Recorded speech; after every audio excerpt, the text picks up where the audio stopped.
Elvin, ano tong nababalitaan ko? Na gusto mo raw alisin sa Memorial Park ang katawan ng Daddy. Anong kalokohan to, Elvin? Gusto ko sanang pagsamahin ng katawan ni Mama at Papa. Ano?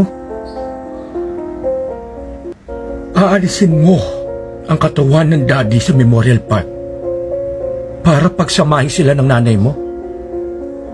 Ang nanay ko nang naging asawa ng Papa. Kinasal na sila. Kaya may karapatan na ako.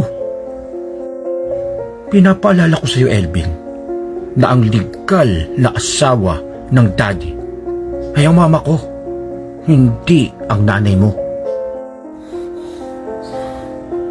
Paano naman magiging legal na asawa ang nanay mo ni Daddy? Kinasal sila? Kahit 1,000,000 beses pang ikasal ang nanay mo kay Daddy, walang bisa yan. Buhay pa ang mama ko.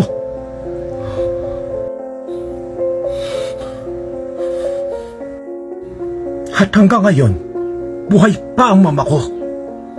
Yan ang hindi ko mapapayagan. Kaming legal na pamilya ang may karapatan sa katawan ng Daddy. At bilang legal na panganay na anak, ako ang magdidesisyon. Kami ang may karapatang magdesisyon. Hindi ang bastardong katulad mo.